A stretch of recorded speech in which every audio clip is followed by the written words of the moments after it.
All right, one other thing from Jim Norton before we move on here.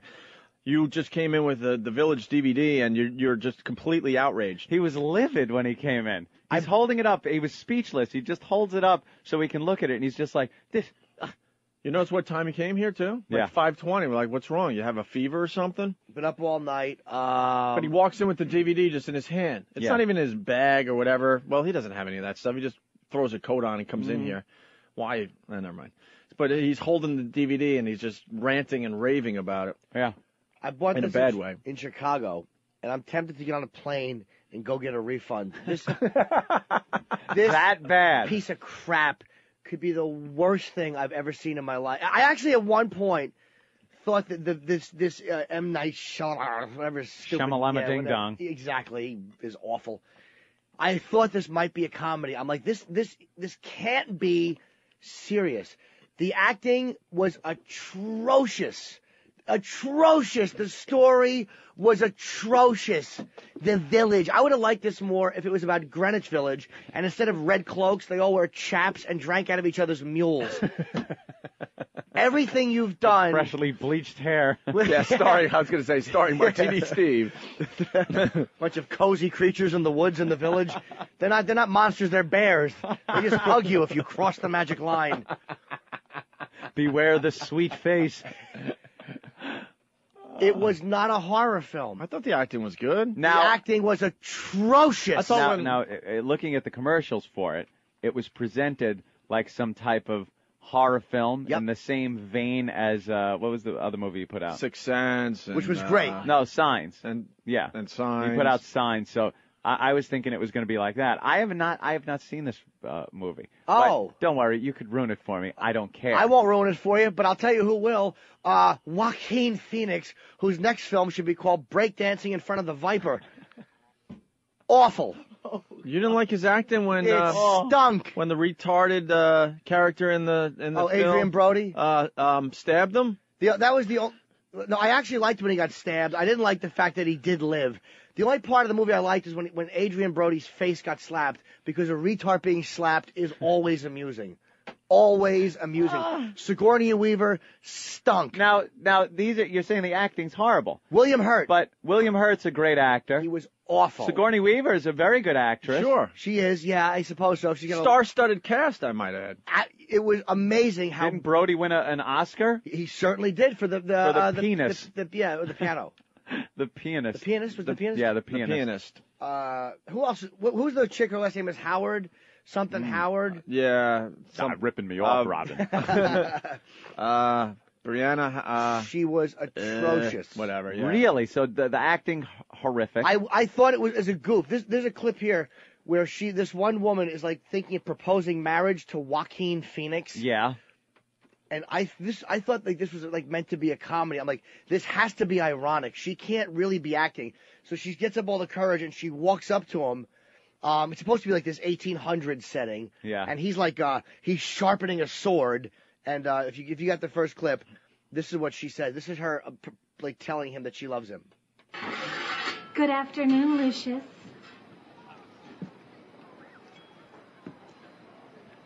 I wanted to tell you something. I love you, Lucius. I love you like the day is long. I love you more than the sun and the moon together. And if you feel the same way, then we should not hide it any longer. It's a gift, love is. We should be thankful. We should bellow it out with all the breath in our lungs. Thank you. Thank you. Thank you.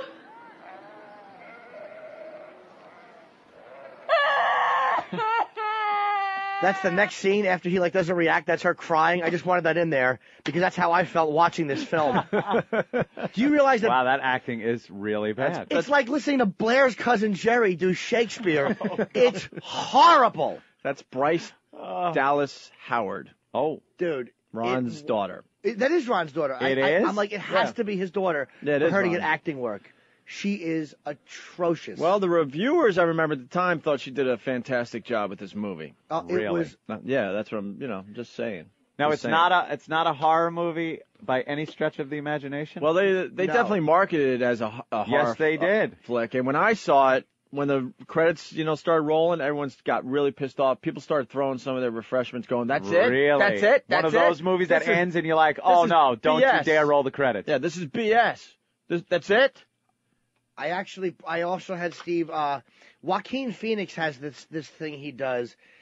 He's on the same success path as Jim Belushi, or name someone else who had a more gifted brother, kicked the bucket at a young age. And he does this thing where he whispers because he really is not a good actor. So to get emotion, he whispers, and that's his way of being passionate. Is he whispers, and it's enragingly bad.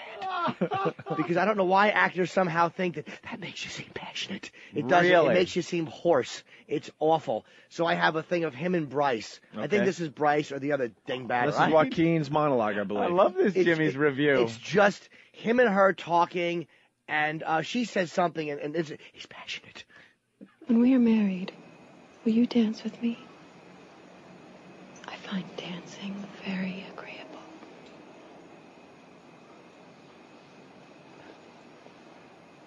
Why can you not say what is in your head? Why can you not stop saying what is in yours? Why must you lead when I want to lead? If I want to dance, I will ask you to dance. If I want to speak, I will open my mouth and speak. Everyone is forever begging me to speak further. I would really love to know why he goes like that. I would like to know why he always asks. He does do that in a lot of roles. Here's Now that- why. He stinks. Oh, Joaquin.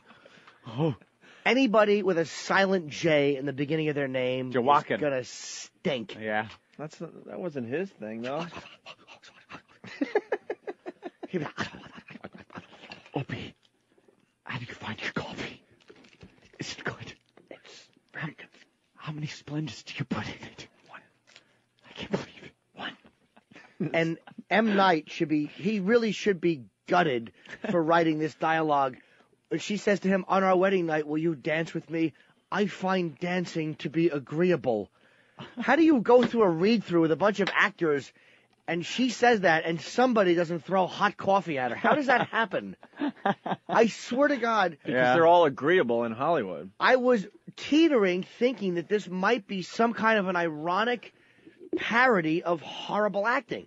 It Really? was atrocious. William Hurt is a good actor, and he stinks in it. Nobody was good. I didn't get any Sigourney stuff. I believe me, I No. can go back through it and have some later this week. She also was atrocious. Now, what is it about the story that is so bad? Well, what's happening in the film, and I won't give it away, is that it's a I village. kind of like the idea. Yeah. That's What? We Part Company. I have no idea what it's about. It's people it's like It's an a- 1800s setting, Right. and they live in this little village, and they're walled off from the forest. They don't go into the forest, and the creatures, who apparently are acting coaches, don't come into their village. The creatures stay in the forest, and red is the bad color. Don't go into the forest. Don't go into the forest. Don't go into the forest or anywhere near the Golden Globes. So they stay in the village. And of course, you're going to have that overachiever that has to go in the forest. Of course. Yes. Okay. That's the bad part of the movie. So far, nothing bad. Yeah, but you As know somebody but, that knows nothing about this. But that's what I hate about Hollywood. You could, you watch these movies like, oh, let me guess, there's gonna be an overachiever that has to push the limits of the village and has to go see what's out there. Well, because this is such an original concept, there is a council of elders, which was just such a conceptually brilliant thing for a film. And at one point, I don't want to give anything away, Joaquin Phoenix is stabbed by retard Adrian Brody, stabs him when he finds out that Joaquin is going to, I hope I didn't spoil it for anyone, is going to marry the girl that he likes, who's blind, by the way. Not the one who said, I love you, we should shout it. Not that one, No. but the one who said, I would like to dance. Dancing is agreeable. I guess because you'll never drive, whore, because you're blind. She's the one who, it's the 1800s. yeah, that was a good point. Well, But it's not the 1800s, Anthony. Whoops! Oh, no! Oh, Jesus! Oh, no. You wrecked it! Oh. Wow, all right. Now that's kind of a cool twist. Wait, it's not a cool twist. No? It stinks. It's not? There's one part where after the girl wants to go into the towns for the medicine. I gotta recover from this. Yeah. That is a complete ruin of the movie. They have to go into the town Wow. to get medicine for Joaquin, or he's going to die. Phoenix is going to die. Because, see, they're living like it's the 1800s. Of course. But his injury is such that there's medicine that they have to get from the town. The town. Yeah. So she's preparing to go into the woods. The blind girl is going to walk through the woods to the town. Because she's the best choice. Are you kidding me? And William Hurt gives a speech to the other elders because they're like, look, you're risking what we built here, this private thing, by sending her into the town where she may, run into Sanford Meisner. So this is exactly what's going on. And William Hurt, I took some of his monologue to the other elders. The elders. And this is his bit of overacting atrocity. Right? Who do you think will continue this place, this life? Do you plan to live forever? It is in them that our future lies. It is in Ivy and Lucius that this way of life will continue. Yes, I have risked. I hope I am always able to risk everything for the just and right cause. Ooh, yeah. That makes my skin crawl. And again, I can't blow the ending, but the fact is that the whole movie, you think it's the 1800s, and then she crosses a fence and sees a park ranger, and you do realize that they're living in modern times. And by the way, there are no creatures. They're just red suits that the elders keep. There's no creatures. No creatures. The elders have these red creature suits. And every once in a while they throw them on just to scare. And go into the woods and come out of the Well, woods? sometimes they come into the actual village. Oh, yeah. Scare them a little bit just to keep them under control. The elders are Hence religion and fear in society, everybody. Yes. Hence religion and fear in society. He had a message. It certainly wasn't good film writing. Hey, do the elders know about what times they're living in? Oh, yeah, they were. Here's the the elders thing. know. The elders were all crime victims in real life, so they decided to build this peaceful crime-free perfect place. society. Perfect society. But what we learn is even a perfect society has a problem, and in this Right. case, it was the retard. The guy. writing and the directing, yeah. So I hope any of you that went out to buy this DVD, I hope I ruined it for you. There's no creatures. There might be two scary moments. The most horrifying part is when the credits roll and you realize you got suckered in to buying this piece of garbage. It is horrendous. Everything he's done since The Sixth Sense has gotten progressively worse. But he's making a statement about religion and how religion controls a society and how fear controls a society. Yes, from free thinking. Here's the statement about religion he's making. You can strap this film to your waist and run onto a bus in Tel Aviv. It is horrendous. The village stunk. Now, if you ask me, not having seen the movie, but now having been told the plot and everything, it sounds like a Twilight Zone. Sounds like it could be a Twilight Zone episode. But terribly done, and the writing was so weak, and the story was so weak. Had they thrown that twist at the end, and it was well acted and well done and scary, it might have been like, because it sounds. Look, on the outside, having seen the movie, I it sounds like a good idea. It was a good idea. It actually sounds like a good idea for a movie. Right. Atrocious. I was livid when I was. Do you understand? I wanted to go to bed last night. I took cough medicine that makes me sleepy. Instead, I said, let me whack my bag one time and then watch this, and I couldn't sleep. I was so aggravated. Wow. And I think the final, one of the final lines of the movie was, "My darling, my blood." No. I don't know what that is either. And then.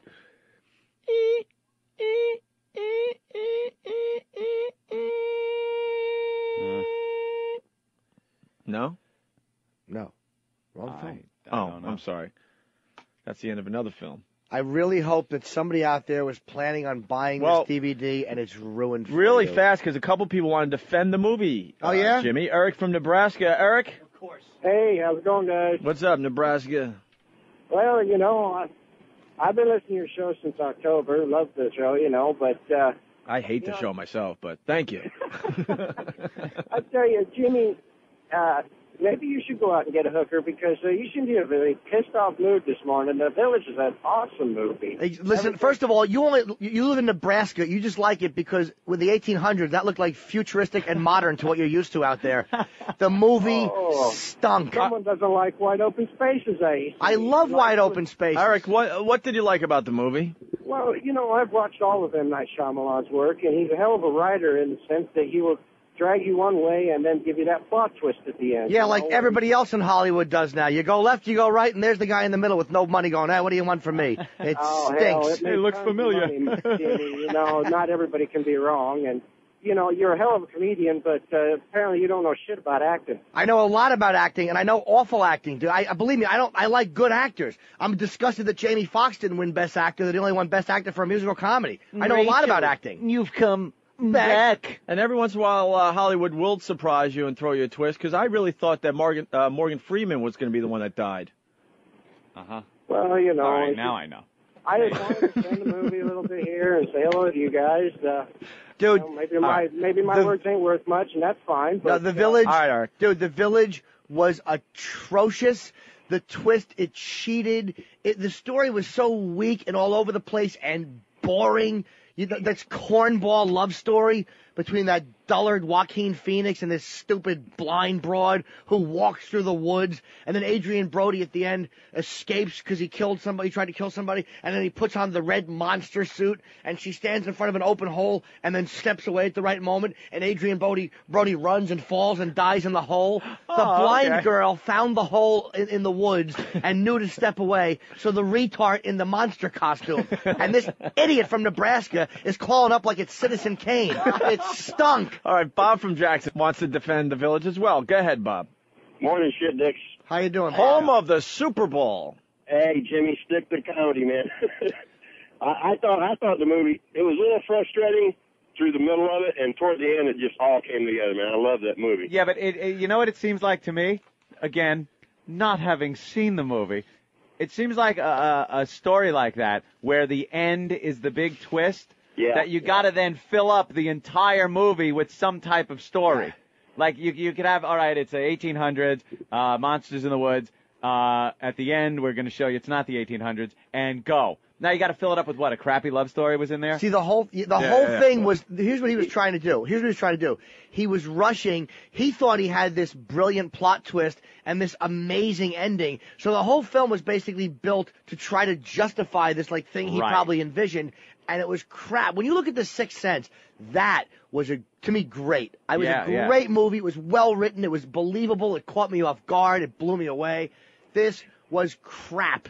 I wanted to be blown away, and it made me physically ill. It could have been a half-hour Twilight Zone. Dude, it was. The Twilight Zone would have done it better. Yeah. They would have done it right. They would have known how to act. All right, let's go to Chris in New York. Chris, go ahead. How you doing? Hey, Hi, good, Chris. I rented the movie over the weekend. Actually, I bought it. Yep. One of my friends recommended it to me, and after I was done washing, I drove by his house and threw it out his window. Thank you. It was horrible. Dude, I bought it too. I'm so aggravated. That's hilarious. Let's go to Johnny B on Long Island. Johnny B. Hey, what's up, guys? Hey. Johnny B. Hi, Cuddle Bunny. Hi, Johnny B. Jimmy, I got to defend you 100%.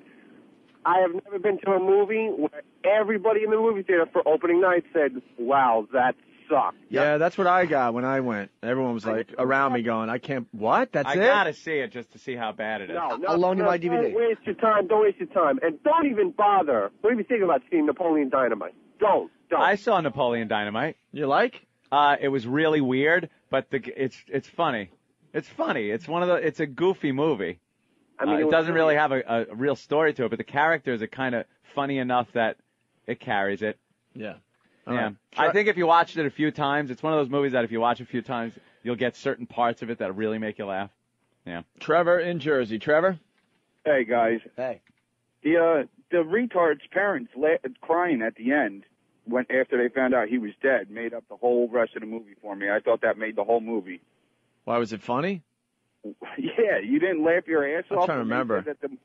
That Ivy killed a monster in the woods, and the parents just started crying their eyes out. Well, yeah, because they knew it was the retard. But by that point, dude, I was crying with them because I had sat through it. It was horrible. How did they get around? How did they get around? things like airplanes and stuff. They tried to cover that. There's a scene. This arrogant ass put himself in a scene because he thinks he's Hitchcock. Yeah, he put himself. I forgot. Yeah, he has to be in all his movies. And after they realized that it's actually modern times, one of the park rangers is talking to his boss, and he's going like, "Hey man, look, you're only there to guard the preserve. It's some kind of wildlife preserve that we're a couple miles in, and we pay the planes off not to fly over." It was like the cheapest tie-in. Way out. Yeah, dude, it was such a cheap, like, let's tie this loose end without any real thought into it. Yeah. It stunk. And the village itself, how big was it about? Oh, a few houses, five or six houses. It's like a little village. So it could have been in there without being detected. Red was the bad color. Apparently, the entire script was written in it. How many years had they been there? Well, I guess the people who started, you have to assume these adult children had been there since childhood or whatever, or adulthood. Maybe so 20 years. 20 years. Yeah, 20 maybe. years. The elders came in 20 years. The elders. The elders. All right, one more. James from Connecticut, then we'll move on. Go ahead, James. Yeah, I agree with you, little Jimmy. That movie sucked. My wife bought it, and it made a big thing about it. We're sitting in front of the TV, surround sound. The best part was when she fell in that hole.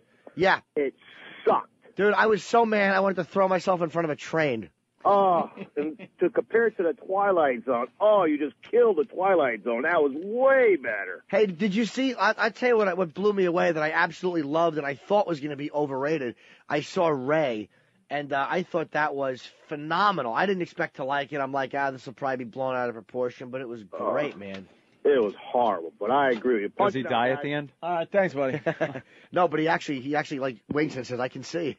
I'm trying to move Another on. Hollywood twist. Yeah. I'm trying to move on, but there's one more here. Let's say hi to Eric. Go ahead, Eric. Hi, O&A. Love the show. How you doing, Cuddle Bunny? Hey, what's up, Eric? I was just calling because the one major plot point that nobody's mentioned so far in that movie that sucked were those boxes of doom that were in every one of the elders' houses. Oh, yeah. The boxes of were doom. not hidden. They were not put out of sight. They were right in the middle of everybody's living room. What is it? And well, there were boxes of newspaper clippings from their old lives, like boxes of the atrocities that happened to each elder. Like in real life, every one of them had a loved one murdered or something, and that's why they all banded together and created this little place perfect where society. There was no crime or real acting or any type of directing or writing. This little magical place where any twist you throw in is going to wrap the audience up into a neat little package. Their own Nirvana. Their own excellent They point. had these boxes out in plain sight, and it was just horrible because nobody even looked in the boxes. Yeah. And dude, that's where they kept everything. All right. Anyway, the movie sucked. I'm punching out. It was just awful. And the monster costumes were horrible. Yeah, what were they? Well, it was like a red cloak, because monsters have red cloaks. And a big dumb monster face, and it looked like it had thin branches coming out of its back. It was corny and awful. I saw more believable monsters on Davy and Goliath. They were scarier as claymation than these awful monsters were. All right. Well, why don't we take a break? We get the point. A review of The Village states that Shamalama Ding Dong lifted the surprise ending almost directly from 100 Yards Over the Rim, an episode of The Twilight Zone starring Cliff Robertson that originally aired in '61. I remember that one. Ship goes up into space, crashes on some planet. The astronauts kill each other off, or at least one of them is really crazed and killing the other ones off to get their water and supplies so he could live a little longer. And they're looking for any type of stuff to keep them alive, water, a lake, something. And one guy climbs over the rim, looks down and sees a telephone pole and a road and realizes they had crashed back on Earth and they weren't on a distant planet. So kind of similar twist. Yeah, if you're going to put a twist at the end, just make it believable. Make sure, it's Stephen King talked about it in Misery, where Kathy Bates' biggest complaint in the book was that he cheated on one of the books. Like, he cut to a different point without the logical progression. That's what this did. So you're saying he should be hobbled? I absolutely believe that. I hope that M. Night Shyamalan faces a Hummel in the wrong direction. Because actually in the book, and Stephen King is good. In the book, he wasn't hobbled. She took a hatchet and chopped his foot off and then blowtorched the wound. Nice. And she also cut off one of his fingers and put it in a birthday cake. In the book was great. Much better. Wonderful. All right. Right. That should happen to him. Except it should be his writing hand put in a cake. So next time he tries to type a twist, you're a dumb Indian and your movie stunk.